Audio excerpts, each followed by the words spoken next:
देखो गोटे वकिल जे समाज रे न्याय देवाई कार्यरत थाए तार हत्या ही जीव सेटा प्रकृत रे समाज पई एक घातक विषय। बहुत समय गंडगोल जनित हत्या ही थाए किंतु बहुत समय एक षड्यंत्र करी जन को हत्या करवाटा यहाँ ओडिशा भलिया प्रदेश रे भलिया घटना कम शुणा को मिली। पैसा देकरी आतताई को भड़ारे आनिबा एवं शार्प शूटर को बिहार रु आनिकरी गंजाम जिले में नियोजित करवा गोटे वकिल को मारिबा ये भलिया षड्यंत्र प्रकृत में धीरे धीरे धीरे धीरे ओडिशा को मध्य प्रभावित करवाटा आरंभ करिछि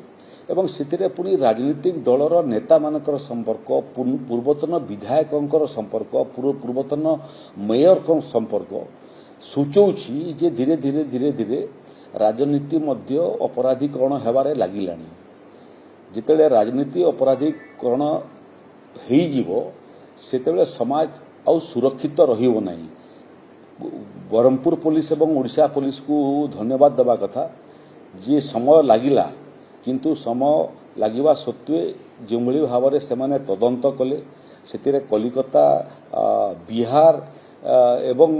भिन्न भिन्न प्रदेश रे जोठी ये षड्यंत्र चेर लंबा लगी से पर्यंत पहुँचवा शार्प शूटर मान को बिहार गिरफ करवा जो मैंने षड्यंत्र भिई जो मैंने टंका देते शार्प शूटर मान को भड़ारे आनिबा एवं जो माने ये षड्यंत्र भिई जड़े आग धाड़ीर वकिल को हत्या करने से सफलता ओडिशा पुलिस ब्रह्मपुर पुलिस को बहुत बहुत धन्यवाद रहा। राजनीति अपराधीकरण बाबद रे समस्त राजनीतिक दल मध्य यहाँ एक शिक्षा भाव में ग्रहण करने कथा एवं दलर कार्यकर्ता माने जो दलर पछे हूँ अपराधी मामला ठारू दूर रहा कथा अपराध विरुद्ध रे लड़वा कथा आउ ये घटना विजु जनता दलर बड़ बड़ नेता मानकर संपृक्ति प्रकृत में समाज को दोहलई देछि ओडिशा को दोहलई देछि। आमे आशा करिवु जे आकु राजनीतिक दलर नेता माने मध्य सचेतन रहिबे एवं दलर कार्यकर्ता मानकर अपराध संगे संपर्क ठारू निज को दूर रहिबे एवं अपराधी लोक मानकु राजनीतिक दल रे स्थान देबे।